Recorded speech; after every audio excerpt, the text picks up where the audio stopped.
행사가 있느냐 없느냐에 따라서 시간이 지나면 그것을 받을 수 있느냐 없느냐의 차이로 다가오죠. 자, 그러면 오늘 주님이 약속하신 이 약속의 근거가 무엇이냐? 첫 번째로 먼저 우리가 33절을 한번 보겠습니다. 자, 곧 하나님이 예수를 일으키사 우리 자녀들에게 이 약속을 이루게 하셨다 함이라 이렇게 기록되어 있습니다. 자, 이 약속은 어떤 약속이냐면 예수를 다시 일으키실 것이다라는 약속입니다. 그리고 오늘 성경은 약속을 이루게 하셨다면, 즉 약속을 이루셨다라는 사실을 우리 가운데 증거합니다. 여러분, 주님이 죽으셨다가 다시 살아나셨던 것처럼 여러분 그분이 우리를 다시 살릴 것을 우리가 믿어야 한다는 겁니다. 아멘. 자, 우리는 이 신약과 구약을 아주 단순하게 이야기할 수 있습니다. 구약은 어떤 부분이냐면 오실 예수님에 대한 부분입니다. 자, 구약에 여러 가지 사건이 있고 여러 가지 내용이 있지만 이 구약의 약속은 뭐냐면 오실 예수님에 대한 약속이에요. 신약은 뭘까요? 오신 예수님에 대한 약속입니다. 여러분, 그런데 이 구약과 신약은 오로지 예수님에 대해서 이야기하고 있는 겁니다. 오늘 만약 제가 여러분에게 설교를 할 때 예수님이 드러나지 않는다면 그건 설교가 아닌 거예요. 그건 그냥 강연일 뿐입니다. 아, 오늘 목사님 말씀 너무 좋았어 라고 생각하지만 만약 그 안에 예수님이 계시지 않는다면 그것은 강연에 불과한 겁니다. 그것은 설교가 아닌 것이죠. 마찬가지입니다. 우리가 저 사람 참 좋은 성품을 가지고 있어, 저 사람 참 좋은 사람 같아, 저 사람 참 훌륭한 사람 같아 라고 말한다 하더라도 만약 그 안에 예수께서 계시지 않는다면 그는 아무것도 아닌 겁니다. 오늘 성경은 우리 가운데 그 약속에 대해서 이야기하고 있습니다. 약속을 반드시 이루실 것인데 이 약속은 예수님이 죽으셨다가 살아날 것이라는 그 약속을 주님이 일으키신다라는 겁니다.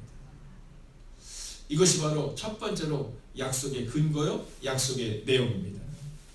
자, 그렇다면 두 번째, 이 약속은 어떻게 될까요? 자, 오늘 성경은 우리에게 이렇게 얘기하고 있습니다. 33절 우리 후반부를 한번 같이 보겠습니다. 읽을까요? 시작. 시편 둘째 편에 기록한 바와 같이 너는 내 아들이라 오늘 너를 낳았다 하셨고 이렇게 말했어요. 자, 예수 그리스도를 향하여서 또한 우리를 향하여서 주님은 뭐라고 말씀하시냐면 내가 너를 낳았고 너는 내 자녀다 이렇게 말씀하시거든요. 자, 그런데 34절을 보면 이렇게 기록되어 있습니다. 또 하나님께서 죽은 자 가운데서 그를 일으키사 다시 썩음을 당하지 않게 하실 것을, 여러분 두 번째로 하나님의 약속은 뭐냐면 약속은 무너지지 않는다는 겁니다. 아멘. 약속은 무너지지 않는다는 겁니다. 아멘. 여러분 오늘 성경에 뭐라고 말하면 다시는 썩어지지 않을 것이다 이렇게 말하고 있어요. 이것은 우리의 약속이, 하나님의 약속이, 우리가 붙든 약속이 무너지지 않을 것을 말해주고 있는 겁니다. 여러분 이것이 하나님의 약속이에요. 오늘 이 아침 이 시간 제가 믿음으로 선포하겠습니다. 여러분 하나님의 약속은 반드시 이루어질 뿐만이 아니라 다시는 무너지지 않을 줄로 믿습니다. 아멘. 여러분 우리가 인생을 살아가다 보면 그럴 때가 있잖아요. 그렇지 않아요? 이 문제가 왜 이렇게 됐을까? 아니 나 분명히 하나님의 약속하는데 왜 이 문제가 있을까? 자, 이스라엘 백성들이 출애굽을 시작합니다. 여러분 출애굽을 시작할 때 그 장면이 놀랍고 놀랍죠. 여러분 출애굽을 하려고 하는데 이스라엘 백성은 너무 약해요. 애굽은 너무 강합니다. 여러분 상상할 수가 없는 힘의 차이를 갖고 있어요. 근데 이 이스라엘 백성들한테 하나님이 오세요. 그래서 몇 가지의 재앙을 내리죠? 10가지의 재앙을 내립니다. 여러분 그런데 그 10가지의 재앙 하나하나가 도저히 인간의 생각으로는 판단할 수도 없고 인간의 계획으로는 알 수도 없는 10가지의 재앙이 내리게 되는 겁니다. 자, 그 10가지의 재앙이 내리고 나니까 자, 애굽왕 바로가 이제 나가라 이렇게 얘기합니다. 자, 이제 이스라엘 백성은 확실한 약속을 붙들고 나가는 거예요. 여러분 나갈 때 어떻게 합니까? 그들이 가지고 있는 모든 재물을 가지고 나갈 뿐만 아니라 이웃에 있는 애굽에 있는 사람들에게서 많은 것들을 가지고 나갑니다. 이제 우리는 하나님의 약속을 반드시 붙드는 겁니다. 그리고 나가는데 첫 번째로 그들 앞에 나타난 장애물이 있습니다. 그게 뭐예요? 홍해입니다. 홍해. 자, 오늘 다시는 썩음을 당하지 않게 하리라, 즉 약속이 무너지지 않는다. 오늘 이것과 똑같은 상황이 그곳에 발생된 겁니다. 자, 분명히 약속을 붙들고 나왔는데 잘 돼야 되는데 근데 그 앞에 홍해가 가로막고 있는 거예요. 그뿐만입니까? 여러분 뒤에는 애굽 군대가 따라오고 있는 겁니다. 아니 하나님의 약속은 뭐냐면 내가 너희를 가나안 땅에 보내겠다고 말씀하셔서 10가지 재앙을 통해 바로가 나가라 해서 우리가 춤추면서 나왔는데 나온 지 얼마 되지 않아서 앞에 홍해가 있고 뒤에는 애굽 군대가 따라오는 겁니다. 여러분 여러분의 삶과도 이런 상황 없습니까? 하나님이 분명히 약속하셔서 우리의 가정이 시작되었는데 문제가 없습니까? 여러분 하나님이 이 통일로 시대를 열으라고 말씀하셔서 이곳으로 왔는데 우리 가운데 문제가 없었습니까? 여러분 수없이 많은 문제가 일어납니다. 앞으로도 수없이 많은 문제가 일어날 것입니다. 그러나 그때마다 기억하셔야 되는 한 가지의 말씀은 다시는 썩음을 당하지 않게 하리라는 하나님의 약속입니다. 아멘. 여러분 무너지지 않을 것이라는 그 하나님의 약속이에요. 자, 홍해 앞에서 군대 그 사이에 껴 있습니다. 자, 샌드위치가 되어 있는 그들이 뭐 하는지 아세요? 첫 번째 원망합니다. 우리 이곳에서 다 죽게 되었다. 두 번째는 아우성치입니다. 여러분 이 아우성이라는 것은요 금방 전염됩니다. 안 된다 그러면요 옆에 있는 병의 간사님을 통해 앞에 계신 장로님을 통해 뒤에 계신 집사님을 통해 금방 전달되는 것이 이 아우성이요 원망입니다. 여러분 성경에 보면 두 가지가 잘 전염이 된다고 나와 있는데 첫 번째가 원망입니다. 이 원망은요 금방 전염돼요. 여러분 절망은 금방 전염됩니다. 그러나 또한 두 번째는요 복음도 금방 전달됩니다. 아멘. 그래서 바울을 향해서 뭐라고 말해요? 연병과 같은 사람들 이렇게 말합니다. 우리 예전 어른들은 연병이라는 걸 잘 아실 거예요. 이게 뭐냐면 쉽게 얘기하면 이제 전염병입니다.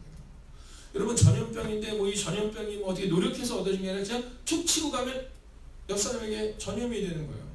이번 주 그 주일날 어떤 청년이 아침에 식사를 같이 했어요. 우리 여성교회 분들께서 요즘 아침에 중고등부 아이들을 위해서 간단한 간식을 준비해 주시는데 뭐 간식의 수준이 처음엔 간식인데 거의 식사예요. 네. 그래서 이 두 친구가 다 자취를 하는 친구들이라 이제 와서 식사를 하는데 이렇게 목사님 가까이 오지 마세요 이렇게 얘기해요. 가까이 오지 마세요. 그러면서 제가 지금 감기가 심하게 걸렸어요 이렇게 얘기하는 거예요. 그래서 제가 얘기했어요. 걱정하지 마세요. 저는 겨울이 되면 2개월은 감기에 걸리는 상태니까 걱정하지 마세요 이렇게 얘기했어요. 근데 제가 그때 그 이야기를 하는데 큰 깨달음이 있었어요. 하물며 감기에 걸린 사람이 가까이 오지 마세요. 감기에 걸릴 수 있어서 확신이 있는 거잖아요.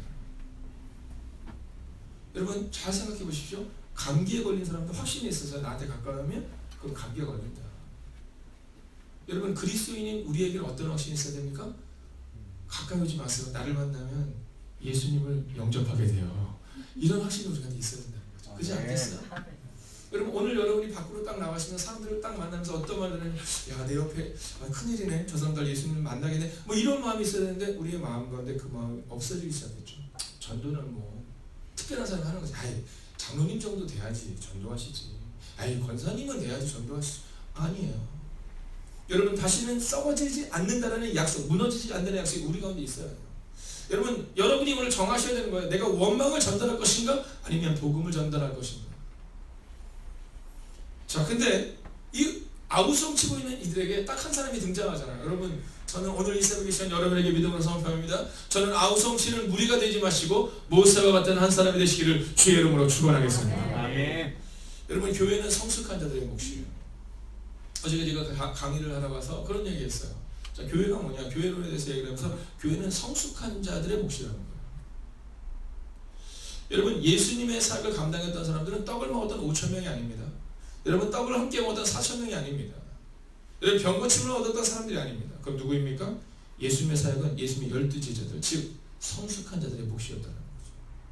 여러분 아우성치는 그 사람들 앞에 모세가 딱 등장하더니 뭐라고 하냐면 너희는 가만히 있어 이렇게 얘기하는 거예요. 너희는 가만히 있어. 여러분 막 여기저기서 막 난리가 난 겁니다. 우리는 이래서 안 되고 저래서 안 되고 이렇게 얘기했는데 한 사람이 딱 등장하더니 너희는 가만히 있어. 주가 하나님을 알지어다. 할렐루야. 아멘. 여러분 오늘 우리 가운데 그 믿음의 고백이 있어야 된다는 겁니다. 그리고 어떤 일이 일어나요? 홍해가 갈라지고 애국 군대가 그 홍해 앞에 몰살당하게 됩니다. 여러분 한번 생각해 보세요. 물이 없으면 물이 없다고 맨날 이야기하는 사람들, 먹을 게 없으면 먹을 게 없다고 맨날 원망했던 사람들인데 만약에 애국 군대가 뒤에 있다, 여러분 그들은 앞으로 나가지 못했을 거예요. 날마다 뒤만 돌아보는 인생을 살았을 겁니다. 여러분 그렇지 않겠어요? 애국 군대가 언제 따라올지 몰라서 늘 두려웠을 겁니다. 그러나 그 홍해 앞에서 모든 애국 군대가 물에 수장되는 것을 보았어요. 그리고 그들은 여러분 성경을 보면 출애굽기를 보면 그들이 다시는 애국 군대를 두려워했다는 내용이 나오지 않아요. 여러분 다시는 뒤를 돌아보았다 그 내용이 나오지 않아요. 여러분 오늘 하나님은 이스라엘 백성들에게 그 홍해의 사건을 통해 바로 이 예수 그리스도의 사건을 다시 한번 우리가 보여주고 있는 겁니다. 오늘 시작하면서 말씀드렸던 것처럼 구약은 오실 예수님에 대해서 말씀드리고 신약은 오신 예수님에 대해서 말씀드린다고 말씀드렸어요. 여러분 마찬가지입니다. 오늘 그 홍해의 사건은 바로 그 물속에서 수장되고 그리고 그 홍해를 지나가며 다시금 새롭게 살아나는 다시금 새롭게 일어나는 이스라엘 백성들의 모습을 보여주고 있는 거예요. 사랑하시는 여러분 밤이 깊으면 새벽이 오듯이 터널은 반드시 끝이 있듯이 여러분 하나님의 약속은 무너지지 않음을 믿으시기 바랍니다. 아멘. 오늘 우리 가운데 어두운 터널을 지난다고 해서 여러분 두려워하지 마세요. 이번에 어른들을 모시고 용평으로 우리가 효도관광을 다녀오는데 길을 가는데 이쪽 영동고속도로가 참 막혔어요. 그래서 이 도로가 원래는 그쪽으로 가게 되는데 저 뒤로 돌아가게 되는데 가다 보면 양양터널을 지납니다. 양양터널. 자, 양양터널이 어떤 터널인지 아세요? 우리나라에서 최장터널입니다. 제가 어렸을 때는 수련회나 성경학교를 가면 늘 들뜨잖아요. 네, 뭐 학교에서도 멀리 가는 적이 없었거든요. 저는 초등학교부터 시작해서 중학교 때까지 소풍은 어디로 갔냐 하면 저희 집 앞에 간악산이 있어요. 간악산. 초등학교 1학년 때도 간악산, 2학년 때도 간악산, 3학년 때도 간악산, 중학교 1학년 때도 간악산, 2학년 때도 간악산, 3학년 때도 간악산. 다만 조금씩 다릅니다. 1학년 때는 해발 200m, 3학년 때는 해발 300m. 네, 그 장소만 다르지 늘 간악산밖에 안 갔어요. 근데 교회에서 수련을 하면 멀리 가는 데가 있습니다. 그러면 막 다 들떠요. 그러니까 그때 한 명이 꼭 얘기합니다. 야, 터널 나온다. 터널 나온다. 근데 이 터널에서 숨 참고 있으면 소원이 이루어진다. 이렇게 얘기해요. 여러분 교회에서 수련회 가는데 그럼 다들 진짜 숨을 다 참습니다. 그때는요 한 1분, 2분만 참으면 됐잖아요. 양양터널에서 숨 참으면 어떻게 되는지 아세요? 죽습니다. 길이가 얼마인지 아시죠? 11km예요. 어렸을 때 처음 터널을 들어갔을 때 우리가 생각이 나요. 너무 무서운 거예요. 얼마 전에 여러분 꼬마 아이가 TV에 나오는 프로가 있습니다. 그 아이가 세차장에 처음 들어갔다면서요. 근데 세차장에서 막 세차를 막 해요. 여러분 어떠세요? 어른들은요 너무 기분이 너무 상쾌해요. 우리 차 깨끗해진다. 애들은 거기서 울고불고 난리가 납니다. 어두움 속으로 들어가고 밖에서 막 우당탕탕하니까 막 울고불고 난리가 나듯이 터널을 처음 들어갈 때 터널을 처음 들어가는 사람은 동굴과 같이 생각해요. 왜냐면 빛이 안 보이거든요. 여러분 양양터널에서요 등이 들어와서 등이 나가면 끝이 보이지 않습니다. 그러면 너무 어두워요. 그러나 동굴과 터널은 완전히 다르죠. 동굴은 들어가면 들어갈수록 어둡지만 터널은 반드시 끝난다는 거예요. 터널은 1km든 10km든 상관없이 여러분 끝내는 끝난다는 거예요. 비록 그것이 1년이 걸릴 수도 있고 10년이 걸릴 수도 있지만 한 달이 걸릴 수도 있고 일주일이 걸릴 수도 있지만 터널은 반드시 끝난다는 거예요. 아멘. 그리고 그것을 다시는 썩음을 당치 않게 하리라는 하나님의 약속으로 우리 가운데 주셨다라는 거죠. 자, 세 번째입니다. 자, 우리가 함께 34절을 함께 읽겠습니다. 자, 하반부를 한번 읽어볼까? 함께 읽습니다. 시작. 내가 다윗의 거룩하고 미쁜 은사를 너에게 주리라 하셨으며. 자, 오늘 하나님께서 우리한테 하신 약속은 뭐냐면 내가 다윗의 거룩하고 미쁜 은사를 너에게 주리라 하셨으며 이렇게 기록되어 있거든요. 근데 이것을 현대인의 성경으로 제가 다시 한번 읽어드리겠습니다. 내가 다윗에게 약속한 거룩하고 확실한 복을 너희에게 주겠다. 이렇게 기록되어 있습니다. 여러분 확실한 복을 너희에게 주겠다라는 거예요.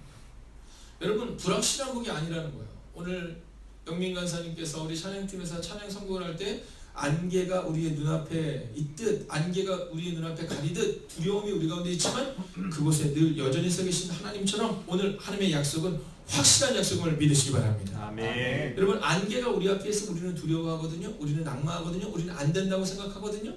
여러분 그것은 사단의 계략이요 사단의 책략일 뿐입니다. 여러분 안개 때문에 보이지 않아도 하나님은 늘 그 자리에 계시는 거예요. 오늘 새벽에 제가 새벽에 교회를 오는데 어저께 잠이 들고 나서 누가 카톡을 보냈더라고요.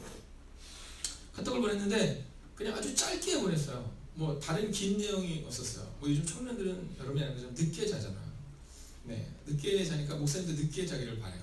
근데 예전에는 제가 새벽에 1시, 2시에도 카톡이 올리면 다 깨고 막 그랬거든요. 요즘에는요 한번 주님의 나라를 만나러 딱 들어가면 깨지를 못해요. 근데 문자가 와 있는 거예요. 뭐랬냐면 목사님 늘 그 자리에 계셔주셔서 감사합니다. 뭐 딱 아주 짧은 그 문장 하나를 딱 보낸 거예요. 정말 뜬금없이 보낸 거죠. 그래서 저도 오늘 새벽에 와서 자리에 앉아서 저도 아주 짧게 보냈어요. 나도 그렇다 이렇게 보냈어요. 나도 그렇다. 여러분 종종 우리의 마음 가운데 주님이 그 자리에 계셔주신 것마다 감사할 때가 있으세요? 여러분 오늘 주님의 약속은 흔들리는 약속이 아니라는 거예요. 내가 다윗에게 약속한 거룩하고 확실한 복을 너에게 주겠다. 이게 하나님의 계획이고 하나님의 뜻이다라는 거예요. 사랑하신 여러분, 저는 오늘 이 아침 이 시간 여러분의 영적인 마음은 떠나가고 하나님의 확실한 약속이 곧 여러분 가운데 임하게 될 줄로 믿습니다. 아멘. 자, 오늘 말씀을 마치죠. 거룩하고 확실한 약속. 여러분, 이 약속에 대해서 우리는 흔히 착각할 때 이 약속을 내가 정합니다. 자, 오늘 이 약속은 내가 정한 약속이 아니라 성경이 우리 가운데 기록하고 있는 약속이라는 것에 주목하셔야 합니다. 여러분, 하나님이 우리 가운데 말씀하신 약속은 분명히 이루어지는데 문제는 그것을 하나님이 우리 가운데 주셨느냐 아니면 우리가 판단하고 생각하느냐, 그 차이는 굉장히 크다라는 겁니다. 자, 이스라엘 백성들에게 하나님께서 징계를 말씀하십니다. 뭐라고 말씀하시면 너희가 70년 동안 포로로 끌려갈 것이다 이렇게 말합니다. 근데 거짓 선지자에 나타나서 뭐라고 말하냐면 야야 그거 다 거짓말이야. 우리는 곧 돌아갈 거야. 왜냐하면 하나님이 우리와 함께 하시는데 뭐 이렇게 얘기합니다. 하나님이 반드시 이렇게 얘기하세요. 너희는 반드시 70년은 그 땅에서 있어야 된다 이렇게 말씀하십니다.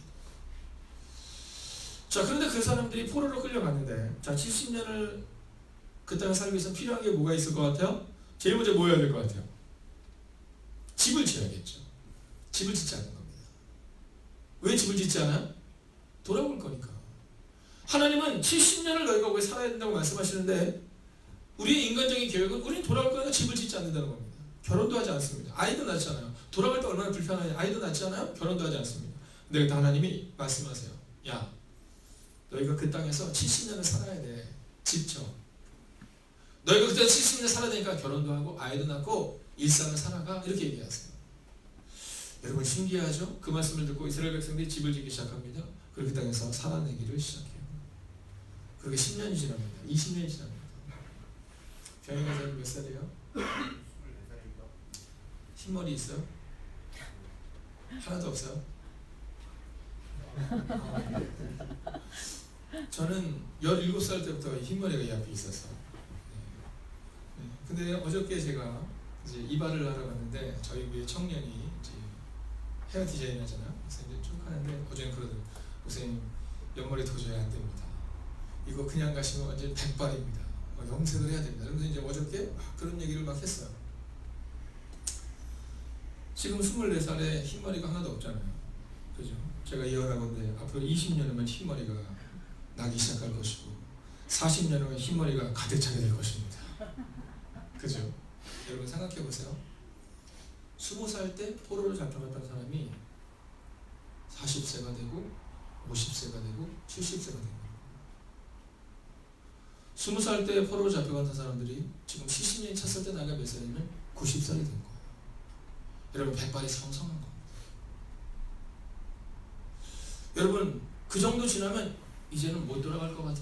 다들 포기하는 때가 온 겁니다. 여러분 70년의 시간이 지나면서 이제는 안 될 것 같아라는 생각하는 바로 그 순간 우리는 끝났어! 라고 말하는 바로 그 순간 하나님이 그들 가운데 하나님의 사람을 일으켜 세우세요. 그리고 그들이 돌아옵니다. 그들이 돌아오면서 그들이 했던 그들의 찬양이 시편 126편 1절에 이렇게 기록되어 있어요. 야훼께서 시온의 포로를 돌려보내실 때 우리는 꿈꾸는 것 같았도다. 여러분 신앙생활을 하면서 우리의 가슴 가운데 우리의 삶 가운데 경험되는 것은 바로 이 은혜입니다. 내가 계획한 대로 인생이 착착 맞아 떨어지는 것이 아니라 우리는 꿈꾸는 것 같았도다. 즉 계획하지도 않고 기대하지도 않았던 우리가 생각하는 것보다 더 위대하고 더 놀라운 일들이 우리 가운데 일어났다라는 고백을 오늘 성경이 하고 있는 거예요. 90세가 되어 포로에서 돌아오는 그 할아버지의 고백. 우리는 꿈꾸는 것 같았도다. 도저히 끝나지 않을 것만 같던 그 상황이 끝난 것을 볼 때 우리는 꿈꾸는 것 같다. 1982년 5월부터 매주 월요일 5시가 되면 성 니콜라이 성당에 모여 기도하는 사람들이 있었습니다. 그들이 누구였느냐면 바로 통일된 독일을 꿈꾸는 사람들이었습니다. 여러분 40년이 지났음에도 불구하고 독일은 서독과 동독으로 나눠져서 통일되지 못하는 상황을 살고 있었어요. 자, 그 정도 되니까 이제 다들 이렇게 사는 것이 편하다라고 얘기합니다. 신문지상에서는 뭐라고 하냐면 통일이 되고 나면 동독도 어렵고 서독도 어렵고 우리 다 어려워진다 이런 얘기를 하기 시작합니다. 근데 1982년 5월부터 매주 월요일 5시가 되면 성 니콜라이 성당에 모여 그들이 7년간 기도하기 시작합니다. 하나님 우리가 하나 되게 하옵소서. 그리고 그 7년이 지나면 우리가 잘 알고 있는 것처럼 그 베를린 장벽이 영화처럼 무너집니다. 그 베를린 장벽이 끝나고 그 어르신들이 여러분 수십 년 만에 그 독일이 서독과 통독이 그 길을 가로지르며 나아갈 때 그분들이 뭐라고 고백하는지 알아요? 이렇게 고백했습니다. 우리가 꿈꾸는 것 같다. 오늘 여러분의 가정 가운데 해결되지 아니한 문제가 있습니다. 우리의 교회 가운데 아직도 넘어야 될 수많은 상황이 있습니다. 그리고 그 문제가 해결되었을 때 우리는 이렇게 고백할 것입니다. 우리는 꿈꾸는 것 같다.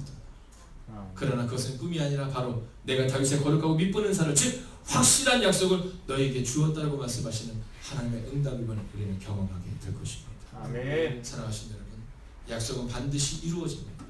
오늘도 그 믿음을 가지고 살아가는 여러분과 제가 되기를 주의 이름으로 축원하겠습니다. 아멘. 여러분, 오늘 이 말씀을 붙들고 우리가 함께 이렇게